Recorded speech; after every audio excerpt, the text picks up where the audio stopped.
समुद्र के बीचों बीच, जहां चारों तरफ सिर्फ पानी ही पानी फैला होता है, वहां इंसान खुद को बेहद छोटा और असहाय महसूस करता है। लेकिन 1821 के उस दिन इस अथाह समंदर में कुछ ऐसा हुआ जिसने इंसान की हिम्मत, उसकी भूख और उसकी सीमाओं को हमेशा के लिए बदल दिया। एक व्हेल शिप धीरे धीरे दक्षिण अमेरिका के पश्चिमी तट के पास आगे बढ़ रही थी। उस समय का प्रशांत महासागर आज जैसा शांत और खाली नहीं था, बल्कि वो मानो तेल के एक विशाल भंडार जैसा था, क्योंकि उसमें हजारों स्पर्म व्हेल तैर रही थी। इन व्हेल्स का शिकार करना आसान नहीं था। 6 आदमी एक छोटी नाव में बैठते, उस विशाल जीव के पास जाते, उसे हार्पून से घायल करते और फिर भाले से मारने की कोशिश करते। लेकिन एक 60 टन की व्हेल अपनी एक झटके से पूरी नाव को पलट सकती थी और इंसानों को ठंडे बेरहम समुद्र में फेंक सकती थी। लेकिन असली कठिनाई तो तब शुरू होती थी जब व्हेल मर जाती थी। उसके शरीर को काटना, चर्बी निकालना और उसे तेल में बदलना, ये सब काम खुले समुद्र में करना पड़ता था। उस समय के व्हेल शिकारी सिर्फ शिकारी नहीं थे, बल्कि वे खोजकर्ता भी थे, जो अनजान समुद्रों में अपनी किस्मत तलाश रहे थे। इन सभी व्हेल शिप्स का केंद्र था एक छोटा सा द्वीप, नैंटकेट।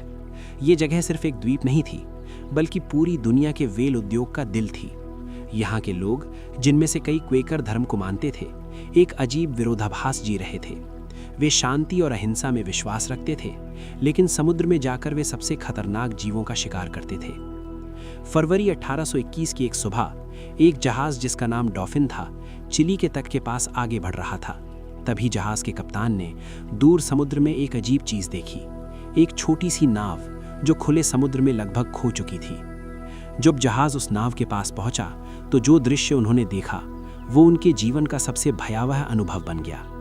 नाव के अंदर इंसानों की हड्डियां बिखरी हुई थीं, और फिर उन्होंने 2 आदमियों को देखा, जिंदा लेकिन मौत से भी बदतर हालत में। उनकी त्वचा पर घाव थे, आंखें अंदर धसी हुई थीं, और वे अपनी ही साथियों की हड्डियों से मज्जा चूस रहे थे। ये सिर्फ भूख नहीं थी, ये इंसान की उस सीमा का प्रमाण था जहां वो जीवित रहने के लिए कुछ भी कर सकता है। जब उन्हें बचाया गया तो वे इतने कमजोर थे कि ठीक से बोल भी नहीं पा रहे थे। लेकिन कुछ समय बाद उनमें से एक ने अपनी कहानी बताई। ये कहानी सिर्फ एक जहाज के डूबने की नहीं थी, बल्कि उस भयावह यात्रा की थी जिसमें इंसान को अपनी इंसानियत तक खोनी पड़ी थी। ये कहानी थी व्हेल शिप एसेक्स की। ये घटना इतनी प्रसिद्ध हुई कि लगभग हर बच्चे ने इसके बारे में सुना। यहाँ तक कि इसी घटना ने एक महान उपन्यास को जन्म दिया। लेकिन उस कहानी में जहाज के डूबने के बाद क्या हुआ, ये कभी पूरी तरह नहीं बताया गया। असल में असली कहानी तो जहाज के डूबने के बाद शुरू हुई थी। कुल 20 लोग उस जहाज से बचकर निकले थे, लेकिन उनमें से सिर्फ 8 ही जिंदा घर लौट पाए। बाकी लोग समुद्र, भूख, प्यास और अपने ही फैसलों के शिकार हो गए। और जो 2 आदमी उस छोटी नाव में मिले थे, उन्होंने लगभग 4500 समुद्री मील की दूरी तय की थी। एक ऐसी यात्रा जो इतिहास की सबसे कठिन समुद्री यात्राओं में से एक मानी जाती है। लेकिन इस भयावह कहानी को समझने के लिए हमें थोड़ा पीछे जाना होगा, उस समय जब ये सब शुरू भी नहीं हुआ था। साल 1819। एक छोटा सा लड़का, जिसकी उम्र सिर्फ 14 साल थी, पहली बार एक जहाज पर कदम रख रहा था। उसका नाम था टॉमस निकर्सन। उसके लिए ये पल उसकी जिंदगी का सबसे खुशहाल पल था। वो बचपन से ही जहाज़ों को देखकर बड़ा हुआ था। उसके लिए समुद्र कोई डरावनी जगह नहीं थी, बल्कि एक सपना था, एक मौका, कुछ बनने का। जिस जहाज पर वो चढ़ा, उसका नाम था एसेक्स। वो जहाज बहुत बड़ा नहीं था और न ही बहुत नया, लेकिन उसके लिए वो किसी महल से कम नहीं था। उसने जहाज के हर कोने को देखा, ऊपर से लेकर नीचे तक। हर जगह एक अलग गंध थी। तेल, खून, नमक, धुआं, सब मिलकर एक ऐसी दुनिया बना रहे थे जो अब उसकी जिंदगी बनने वाली थी। उस समय नैंटकेट में लगभग 70 से ज्यादा व्हेल शिप्स थीं, और पूरा शहर इसी व्यापार पर निर्भर था। यहाँ के बच्चे बचपन से ही समुद्र के लिए तैयार किए जाते थे। वे खेल खेल में नाव चलाना सीखते, जहाज़ों पर चढ़ते और खुद को भविष्य का नाविक मानते। निकलने से पहले एसेक्स को लेकर कई तरह की बातें हो रही थीं। कुछ लोग उसे एक लकी जहाज मानते थे, क्योंकि वो हर बार भरपूर तेल लेकर लौटता था। लेकिन उसी समय आसमान में एक अजीब घटना भी हो रही थी। एक धूमकेतु दिखाई दे रहा था, लंबी पूंछ वाला, चमकता हुआ। उस समय के लोग इसे एक संकेत मानते थे, किसी बड़ी घटना का संकेत। लोगों के मन में डर था, लेकिन साथ ही उम्मीद भी थी। और फिर एक और अजीब खबर फैल रही थी, समुद्र में एक विशाल समुद्री सर्प देखे जाने की। उसका शरीर इतना लंबा था कि वो पानी में तैरते बैरल्स की तरह दिखता था। इन सब संकेतों के बीच एसेक्स अपनी यात्रा के लिए तैयार हो रहा था। किसी को नहीं पता था कि ये यात्रा सिर्फ एक शिकार यात्रा नहीं होगी।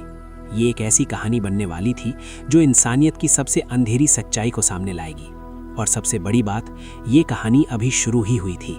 समुद्र हमेशा से ही रहस्यों से भरा रहा है, लेकिन नैंटकेट के लोगों के लिए ये सिर्फ रहस्य नहीं था, बल्कि उनकी रोजी रोटी, उनकी पहचान और उनकी किस्मत था। यहाँ के लोग समुद्र को उतना ही समझते थे जितना कोई इंसान समझ सकता है, लेकिन फिर भी वे जानते थे कि असल में समुद्र को कभी पूरी तरह नहीं समझा जा सकता। नैंटकेट कोई साधारण जगह नहीं थी। ये एक ऐसा द्वीप था जहाँ की जमीन बंजर थी, खेती मुश्किल थी और जीवन का हर सहारा समुद्र पर टिका हुआ था। यहाँ के लोग मजबूरी में नहीं, बल्कि विश्वास के साथ समुद्र की ओर मुड़े थे। उन्हें यकीन था कि समुद्र ही उनका भविष्य है। सालों पहले जब यहाँ के लोग खेती और पशुपालन करने की कोशिश कर रहे थे, तब उन्हें एहसास हुआ कि ये जमीन उन्हें ज्यादा समय तक सहारा नहीं दे पाएगी। धीरे धीरे उनकी नजरें समुद्र की ओर जाने लगीं और फिर एक दिन किसी ने समुद्र की ओर इशारा करते हुए कहा था, वहाँ एक हरा भरा मैदान है जहाँ हमारे बच्चों का भविष्य छिपा है। शायद उस समय किसी ने नहीं सोचा था कि ये बात इतनी सच साबित होगी। शुरुआत छोटी थी। कुछ लोग छोटी छोटी नावों में बैठकर किनारे के पास व्हेल का शिकार करने लगे। उनके साथ स्थानीय वाम्पानुआग लोग होते थे जो इस काम में माहिर थे। वे मिलकर व्हेल का पीछा करते, उसे मारते और फिर उसके शरीर से तेल निकालते। लेकिन जल्द ही ये काम सिर्फ शिकार नहीं रहा, ये एक उद्योग बन गया। जब पहली बार एक स्पर्म व्हेल का शिकार हुआ, तब सब कुछ बदल गया। ये व्हेल बाकी व्हेल्स से अलग थी, तेज, ताकतवर और ज्यादा खतरनाक। लेकिन उसके अंदर से निकलने वाला तेल बेहद कीमती था। उस दिन के बाद नैंटकेट के लोग सिर्फ एक ही चीज के पीछे भागने लगे, स्पर्म व्हेल। धीरे धीरे उनके जहाज बड़े होते गए, उनकी यात्राएं लंबी होती गईं। अब वे सिर्फ तट के पास नहीं रुकते थे, बल्कि हजारों मील दूर अज्ञात समुद्रों में चले जाते थे। यही वजह थी कि 1819 तक नैंटकेट दुनिया का सबसे बड़ा व्हेलिंग केंद्र बन चुका था। यहाँ के लोग अमीर हो रहे थे, लेकिन इस अमीरी की कीमत भी उतनी ही बड़ी थी। अब यात्राएं 2-3 साल तक चलती थीं।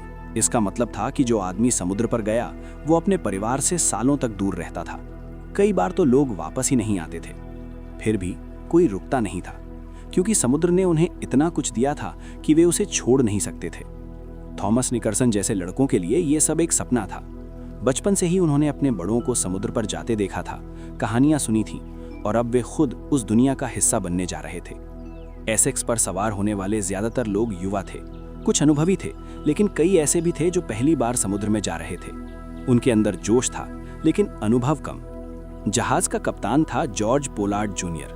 वो युवा था, लेकिन उसके परिवार का नाम बड़ा था। दूसरी तरफ फर्स्ट मेट ओवेन चेस था, अनुभवी, मजबूत और आत्मविश्वासी। इन दोनों के बीच एक अजीब संतुलन था। एक के पास पद था, दूसरे के पास अनुभव, और यही संतुलन आगे चलकर एक बड़ी कहानी का हिस्सा बनने वाला था। जुलाई 1819 की गर्मियों में जब एसेक्स अपनी यात्रा के लिए तैयार हो रहा था, तब पूरे शहर में एक हलचल थी। लोग अपने अपने प्रियजनों को विदा कर रहे थे।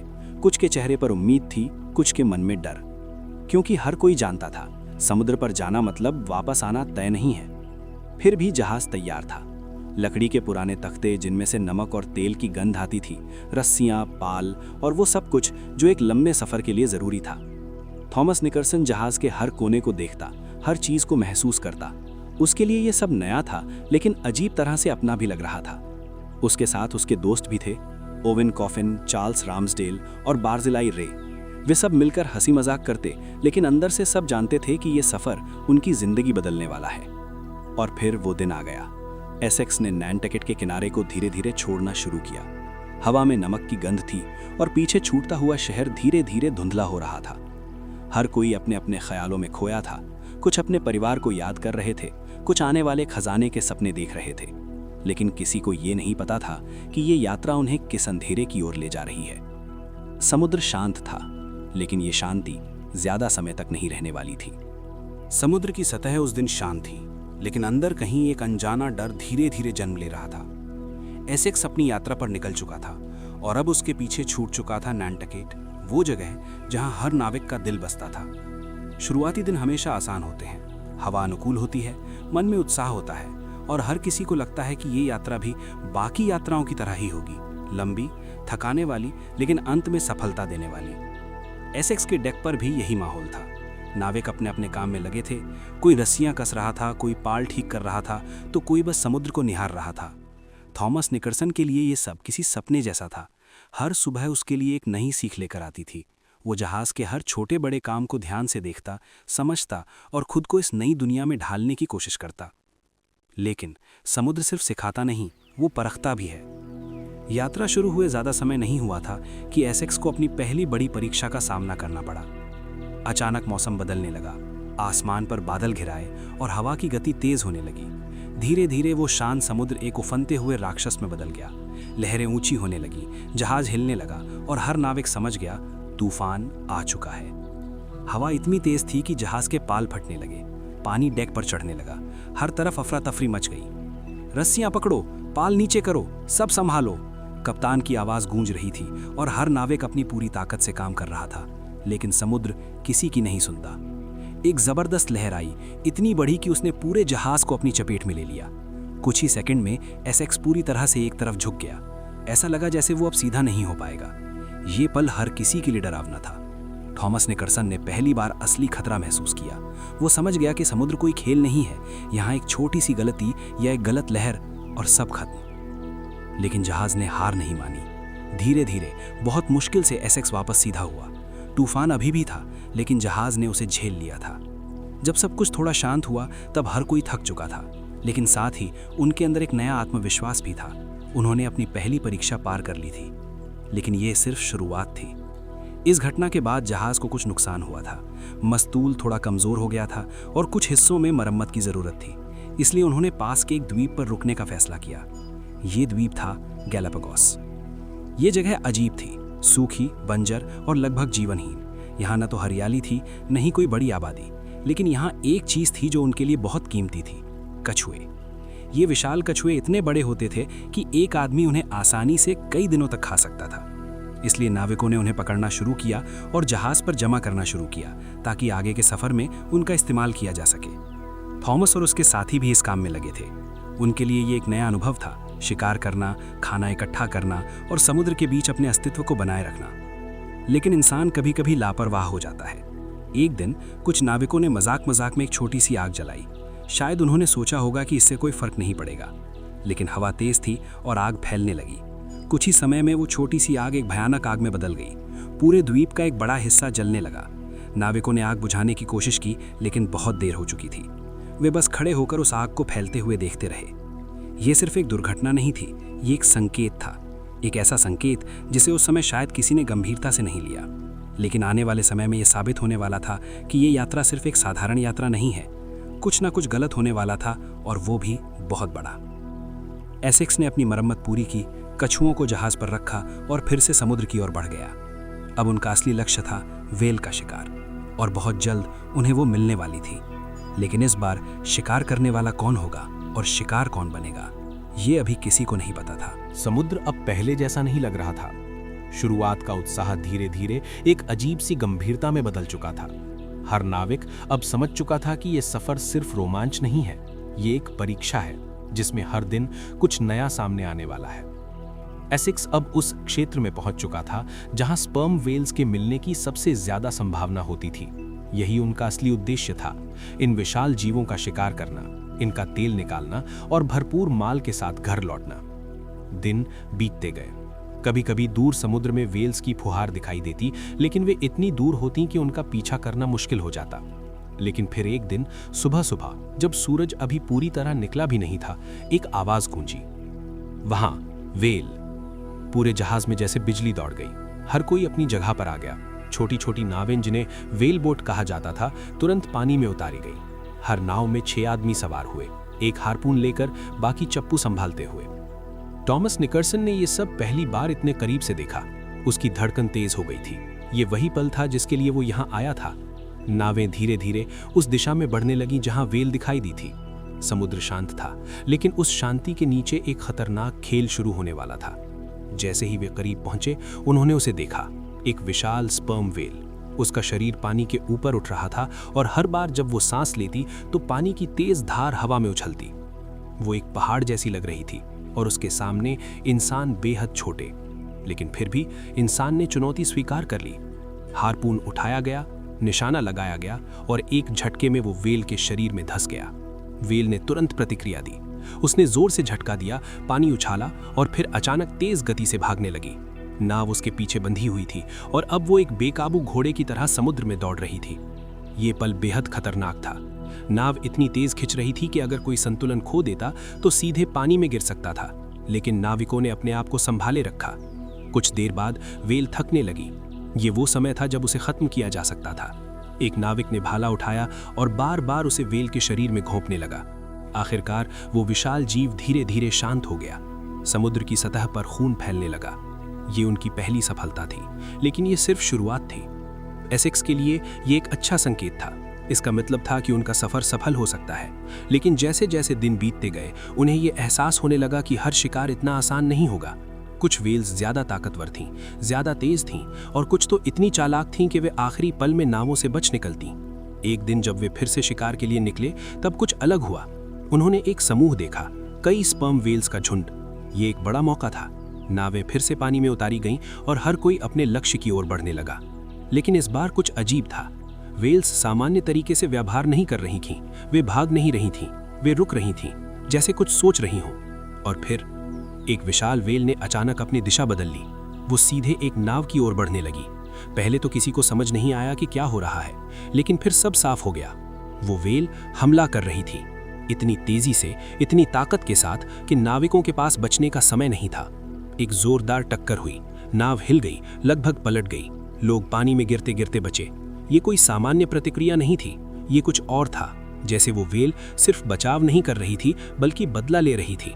ये घटना सबके दिमाग में बैठ गई। अब तक वेल शिकार का शिकार थीं, लेकिन अब कहीं ऐसा तो नहीं कि खेल बदल रहा है। एसेक्स आगे बढ़ता रहा, लेकिन अब हर कोई थोड़ा सतर्क था। समुद्र पहले जैसा नहीं लग रहा था, और शायद वो सच में पहले जैसा था भी नहीं। कुछ बड़ा होने वाला था, कुछ ऐसा जो इस पूरी यात्रा को हमेशा के लिए बदल देगा। समुद्र का मिजाज अब बदल चुका था। हवा वही थी, लहरें वही थीं, लेकिन एसेक्स के लोगों के अंदर कुछ टूट गया था। अब वे सिर्फ शिकारी नहीं रहे थे। उन्हें पहली बार एहसास हुआ था कि सामने वाला शिकार भी पलटकर वार कर सकता है। दिन बीतते गए, जहाज आगे बढ़ता रहा और उसके साथ साथ बढ़ती रही एक अनकही बेचैनी। हर बार जब कोई वेल दिखाई देती तो उत्साह के साथ साथ एक डर भी साथ आता। कोई खुलकर बोलता नहीं था, लेकिन हर किसी के मन में वही सवाल था, अगर अगली बार हमला हुआ तो? फिर एक दिन वो पल आ ही गया जिसने इतिहास बदल दिया।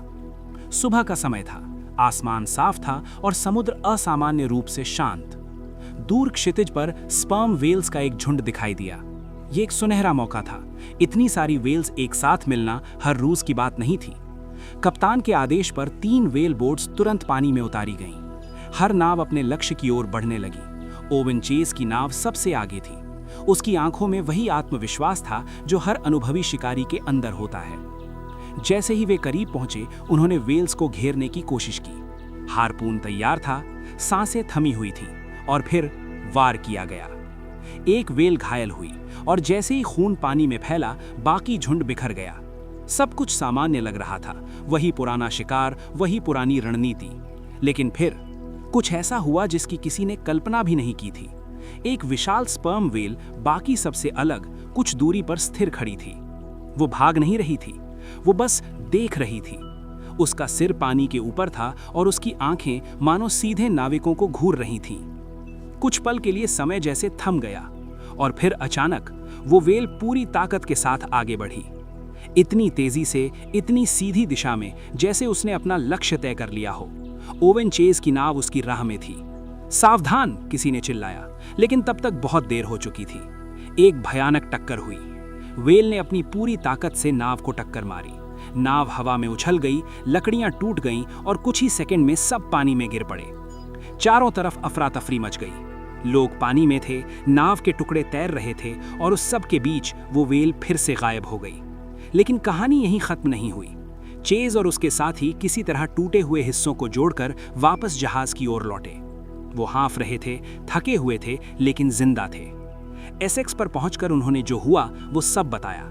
कुछ लोग इसे एक दुर्घटना मान रहे थे, लेकिन कुछ के लिए ये एक चेतावनी थी। और फिर वो वापस आई, वही वेल। इस बार वो और भी तेज थी और भी ज्यादा खतरनाक। उसने दूरी बनाई जैसे कोई शिकार अपने शिकार को देखता है और फिर अचानक पूरी ताकत के साथ एसेक्स की ओर बढ़ी। ये सीधा जहाज की तरफ हमला था। कप्तान पोलार्ड और बाकी नाविक स्तब्ध थे। उन्होंने पहले कभी ऐसा कुछ नहीं देखा था। एक व्हेल एक पूरे जहाज पर हमला कर रही थी। टक्कर इतनी जोरदार थी कि पूरा जहाज कांप उठा। लकड़ी चरमराई, मस्तूल हिल गया और नीचे पानी भरने लगा। कुछ पल के लिए सब कुछ शांत हो गया, जैसे समुद्र खुद सांस रोककर खड़ा हो। लेकिन फिर वो व्हेल दूसरी बार आई, इस बार और भी ज्यादा ताकत के साथ। उसने फिर से जहाज को टक्कर मारी। अब एसेक्स के बचने की कोई उम्मीद नहीं थी। जहाज की लकड़ी टूटने लगी, पानी तेजी से अंदर भरने लगा। हर कोई समझ गया, ये अंत है। जहाज छोड़ो, आदेश गूंजा। अब कोई शिकारी नहीं था, कोई शिकार नहीं था, सिर्फ इंसान थे और उनके सामने था एक बेरहम समुद्र। एसेक्स, जो कभी उनका सहारा था, धीरे धीरे डूबने लगा और उसके साथ ही डूबने लगी उनकी सुरक्षा, उनकी उम्मीद, उनका विश्वास। अब उनके पास सिर्फ 3 छोटी नावें थीं और सामने था हजारों मील लंबा निर्दयी समुद्र। असल कहानी अब शुरू हुई थी। जहाज के डूबते ही जैसे दुनिया बदल गई।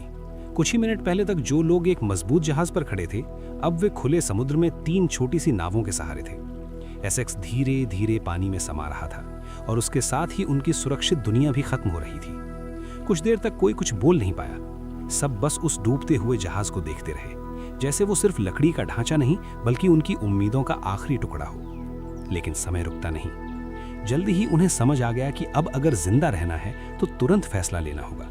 सबसे पहला काम था जो भी बचाया जा सकता है उसे इकट्ठा करना।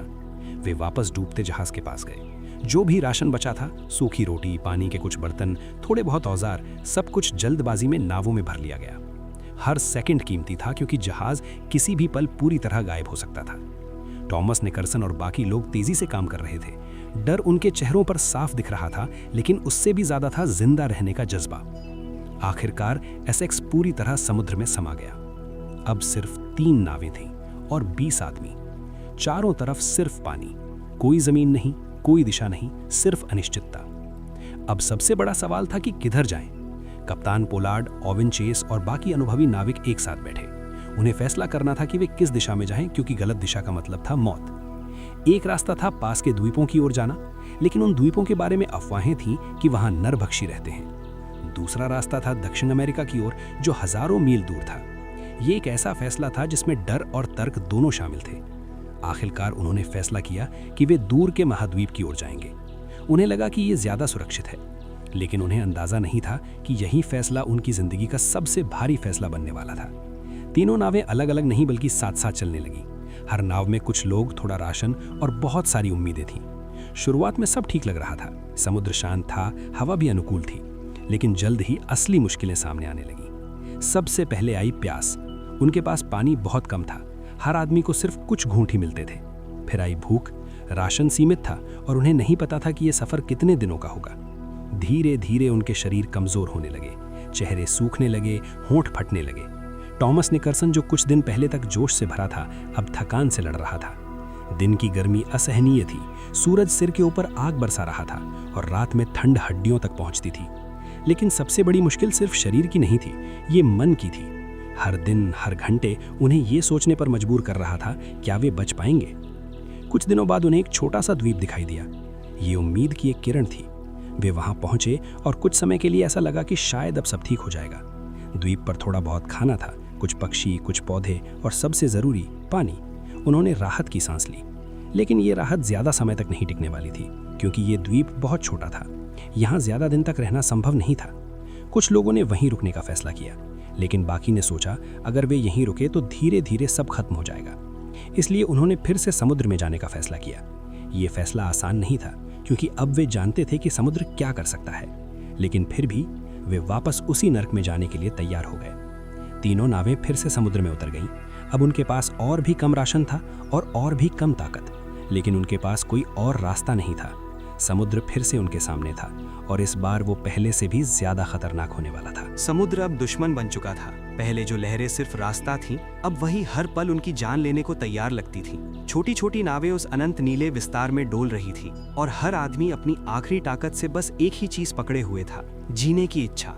द्वीप छोड़ने के बाद हालात तेजी से बिगड़ने लगे। अब उनके पास जो थोड़ा बहुत खाना और पानी था वो भी बहुत कम था। हर आदमी को दिन भर में बस कुछ बूंद पानी मिलती थी, इतनी कम कि प्यास और बढ़ जाती थी। धीरे धीरे उनके शरीर जवाब देने लगे। होंठ सूख कर फट गए थे, जीभ गले से चिपकने लगी थी और आंखों के सामने अंधेरा छाने लगता था। सूरज दिन में आग बरसाता और रात में ठंडी हवा शरीर को कंपा देती। थॉमस निकर्सन अब वो उत्साही लड़का नहीं रहा था। उसकी आंखों में अब डर था और एक सवाल, क्या वो कभी घर वापस जा पाएगा? दिन हफ्तों में बदलने लगे। समय का कोई मतलब नहीं रह गया था। बस एक अंतहीन सिलसिला था, भूख, प्यास, थकान और इंतजार। कभी कभी बारिश होती और वो अपने कपड़ों में पानी इकट्ठा करके पीने की कोशिश करते। वो कुछ पल के लिए उन्हें जीवन दे देता, लेकिन फिर वही हालत। एक दिन उनकी हालत इतनी खराब हो गई कि एक नाविक ने दम तोड़ दिया। कुछ पल के लिए सब शांत हो गया, कोई कुछ नहीं बोला। मौत अब दूर की चीज नहीं रही थी, वो उनके बीच आ चुकी थी। और फिर आया वो पल जिसे कोई याद नहीं करना चाहता, लेकिन जिसे भूलना भी नामुमकिन है। जब भूख इंसान को उसकी सीमा तक पहुंचा देती है तो वो करने लगता है जो उसने कभी सोचा भी नहीं होता।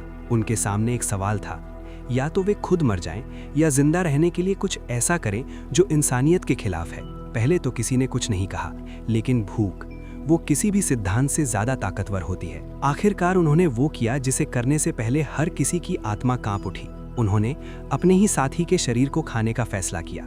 ये कोई आसान निर्णय नहीं था। हर किसी के अंदर एक जंग चल रही थी, एक तरफ इंसानियत, दूसरी तरफ जीवित रहने की जिद। लेकिन अंत में भूख जीत गई। ये सिर्फ शरीर की भूख नहीं थी, ये जीने की भूख थी। उस दिन के बाद सब कुछ बदल गया। अब वो सिर्फ साथी नहीं रहे थे, अब वो ऐसे लोग बन चुके थे जो हर पल मौत और जीवन के बीच झूल रहे थे। कुछ लोग इस सच को सहन नहीं कर पाए, उनका दिमाग टूटने लगा।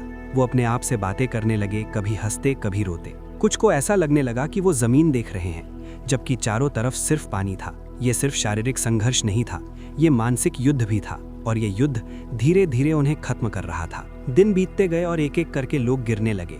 अब नावों में खामोशी बढ़ने लगी थी। जहां पहले बातें होती थीं, अब सिर्फ सन्नाटा था। हर कोई अपने अंदर लड़ रहा था, हर कोई इंतजार कर रहा था, या तो किसी चमत्कार का या अपने अंत का। लेकिन इस अंधेरे में भी कहीं ना कहीं उम्मीद की एक छोटी सी लौ बाकी थी, क्योंकि इंसान तब तक हारता नहीं जब तक वो उम्मीद नहीं छोड़ता। और अभी उन्होंने उम्मीद पूरी तरह छोड़ी नहीं थी। लेकिन सवाल ये था, वे और कितने दिन टिक पाएंगे? और क्या सच में कोई उन्हें बचाने आएगा, या ये समुद्र ही उनकी आखिरी मंजिल बनने वाला था? अब तक वे उस सीमा को पार कर चुके थे जहां इंसान खुद को पहचान पाता है। समुद्र ने उनसे उनका शरीर ही नहीं, उनका मन भी छीन लिया था। हर दिन, हर पल वे धीरे धीरे खत्म हो रहे थे। नावें अब पहले जैसी नहीं रहीं। लकड़ी सूखकर कमजोर हो चुकी थी, रस्सियां ढीली पड़ रही थीं, और उनमें बैठे लोग, वे तो मानो सिर्फ सांस ले रहे शरीर भर रह गए थे। भूख अब आदत बन चुकी थी। प्यास एक लगातार जलती हुई आग की तरह थी जो कभी बुझती नहीं थी। एक एक करके लोग गिरते जा रहे थे। और फिर आया वो पल जब हालात और भी भयावह हो गए। अब उनके पास खाने के लिए कुछ भी नहीं बचा था। जो पहले हुआ था वो मजबूरी थी, लेकिन अब वो एक भयानक परंपरा बनता जा रहा था। जब कोई मरता तो बाकी लोग जानते थे कि इसका क्या मतलब है, लेकिन फिर भी कुछ लोग इस हकीकत को स्वीकार नहीं कर पा रहे थे। उनमें से कुछ इतने कमजोर हो चुके थे कि वे सिर्फ इंतजार कर रहे थे मौत का। लेकिन कुछ ऐसे भी थे जिनके अंदर अभी भी जीने की जिद बाकी थी, और यही जिद उन्हें ऐसे फैसले लेने पर मजबूर कर रही थी जो शायद किसी भी इंसान के लिए सबसे कठिन होते हैं। एक नाव में हालात इतने खराब हो गए कि उन्होंने एक भयानक निर्णय लिया। उन्होंने चिट्ठियां निकाली, लॉटरी, ये तय करने के लिए कि अगला कौन मरेगा, ताकि बाकी लोग जिंदा रह सकें। ये सुनने में ही रूह कंपा देने वाला है, लेकिन उस समय उनके लिए ये एकमात्र रास्ता था। सबने कांपते हाथों से चिट उठाई, हर किसी की सांस रुकी हुई थी। और फिर जिसके हाथ में वो काली चिट्ठी आई, वो था ओवेन कॉफिन। वो वही लड़का था जो थॉमस निकर्सन का दोस्त था, जो उसके साथ हंसी मजाक करता था, जिसने उसके साथ इस यात्रा की शुरुआत की थी। अब वही इस भयानक फैसले का शिकार बनने वाला था। कुछ लोगों ने विरोध किया। कप्तान पोलार्ड ने खुद कहा कि उसकी जगह कोई और ले सकता है, लेकिन ओवेन कॉफिन ने मना कर दिया। उसने कहा, अगर ये नियम है तो उसे ही निभाना होगा। ये सिर्फ एक फैसला नहीं था, ये एक बलिदान था। कुछ ही पलों बाद सब खत्म हो गया। उसके बाद नाव में सन्नाटा छा गया। कोई किसी की आंखों में नहीं देख पा रहा था। हर कोई जानता था कि अब वे पहले जैसे इंसान नहीं रहे। अब वे बस जीवित रहने के लिए कुछ भी करने को तैयार लोग बन चुके थे। दूसरी नावों में भी हालात कुछ अलग नहीं थे। ओवेन चेस की नाव में भी लोग धीरे धीरे खत्म हो रहे थे। कुछ ने उम्मीद छोड़ दी थी, कुछ अभी भी लड़ रहे थे। लेकिन अब एक चीज साफ थी, ये यात्रा बहुत कम लोगों को जिंदा छोड़ेगी। दिन गुजरते गए, समुद्र वही था, आसमान वही था, लेकिन नावों में बैठे लोग बदल चुके थे। और फिर एक दिन दूर कहीं उन्हें कुछ दिखाई दिया। पहले तो उन्हें यकीन नहीं हुआ, क्या ये सच था या उनकी थकी हुई आंखों का धोखा। लेकिन जैसे जैसे वो चीज करीब आई, उम्मीद फिर से जागने लगी। वो एक जहाज था, एक असली जहाज, उनकी ओर आता हुआ। कुछ लोगों की आंखों में आंसू आ गए, कुछ ने हाथ हिलाने की कोशिश की, लेकिन उनके पास ताकत नहीं थी। वे बस बैठे रहे, इंतजार करते हुए। क्या ये सच में उनका बचाव था, या फिर ये भी एक भ्रम था जिसे समुद्र ने उनके साथ खेलने के लिए बनाया था। अब फैसला कुछ ही पलों में होने वाला था। वो कोई भ्रम नहीं था। इस बार समुद्र ने धोखा नहीं दिया था। दूर दिखाई देने वाला जहाज सच में उनकी ओर बढ़ रहा था। लेकिन नावों में बैठे लोग इतने कमजोर हो चुके थे कि खुश होने की ताकत भी नहीं बची थी। उनके अंदर उम्मीद तो जगी, लेकिन शरीर उसका साथ नहीं दे पा रहा था। ओवेन चेस की नाव सबसे पहले उस जहाज के करीब पहुंची। जहाज का नाम था इंडियन। जैसे ही जहाज के लोगों ने उस छोटी टूटी फूटी नाव को देखा, वे समझ गए कि कुछ बहुत भयानक हुआ है। उन्होंने तुरंत उन्हें ऊपर खींचा, लेकिन जो दृश्य सामने आया वो किसी भी इंसान को अंदर तक हिला देने वाला था। उन लोगों की हालत इंसानों जैसी नहीं रही थी। उनकी हड्डियां साफ दिखाई दे रही थी, त्वचा घावों से भरी थी और आंखें अंदर धंसी हुई थी। वे इतने कमजोर थे कि खड़े भी नहीं हो पा रहे थे, कुछ तो बोल भी नहीं पा रहे थे। उन्हें तुरंत खाना और पानी दिया गया, लेकिन बहुत सावधानी से, क्योंकि अगर एकदम ज्यादा खाना दिया जाता तो उनका शरीर उसे सहन नहीं कर पाता। धीरे धीरे ओवेन चेस ने अपनी कहानी बतानी शुरू की। उसकी आवाज कमजोर थी, लेकिन हर शब्द में दर्द भरा था। उधर दूसरी नावें अभी भी समुद्र में भटक रही थी। कप्तान पोलार्ड की नाव सबसे ज्यादा देर तक संघर्ष करती रही। उनके साथ जो हुआ वो और भी ज्यादा भयावह था। वे इतने दिनों तक समुद्र में रहे कि उनके पास कोई उम्मीद नहीं बची थी। और फिर एक दिन उन्हें भी एक जहाज ने देखा। ये वही जहाज था, डॉल्फिन, जिसने उन्हें उस हालत में पाया जहां वे अपने साथियों की हड्डियों से मज्जा निकाल कर खा रहे थे। जब उन्हें बचाया गया तो वे इतने कमजोर थे कि उन्हें समझ ही नहीं आ रहा था कि क्या हो रहा है। उनके लिए ये सब किसी सपने जैसा था। धीरे धीरे उन्हें होश आया और फिर उनकी कहानी सामने आई। 20 लोगों में से सिर्फ 8 लोग ही जिंदा बचे थे, बाकी सब समुद्र में खो गए। जब ये बचे हुए लोग घर लौटे तो नैंटिकेट ने उनका स्वागत तो किया, लेकिन उनके अंदर जो कुछ टूट चुका था उसे कोई नहीं देख पाया। थॉमस निकरसन, जो एक उत्साही लड़का बनकर इस यात्रा पर निकला था, अब एक ऐसा इंसान बन चुका था जिसने वो सब देखा था जिसे शब्दों में बयां करना आसान नहीं है। ओवेन चेस भी बदल चुका था। उसने अपनी कहानी लिखी ताकि दुनिया जान सके कि उनके साथ क्या हुआ। लेकिन सच ये था कि कुछ कहानियां सिर्फ सुनी नहीं जाती, वे महसूस की जाती हैं। और ये कहानी उन्हीं में से एक थी। एसेक्स का डूबना सिर्फ एक जहाज का डूबना नहीं था, ये इंसान के अहंकार का टूटना था। ये प्रकृति की ताकत का एक सबक था, और सबसे बढ़कर ये उस सवाल का जवाब था जो शायद हर इंसान के अंदर कहीं ना कहीं होता है। अगर हालात इतने बुरे हो जाएं, तो इंसान कितनी दूर तक जा सकता है। ये कहानी खत्म हो चुकी थी, लेकिन इसका असर हमेशा के लिए रह गया। अगर आपने इस कहानी को यहाँ तक सुना है तो आप समझ चुके होंगे कि ये सिर्फ एक साहसिक यात्रा नहीं थी, बल्कि इंसानियत की सबसे कठिन परीक्षा थी। ऐसी और सच्ची और दिल छू लेने वाली कहानियों के लिए चैनल को सब्सक्राइब करें, वीडियो को लाइक करें और इसे अपने दोस्तों के साथ ज़रूर शेयर करें, क्योंकि कुछ कहानियाँ सिर्फ सुनने के लिए नहीं होती, वे हमें बदलने के लिए होती हैं।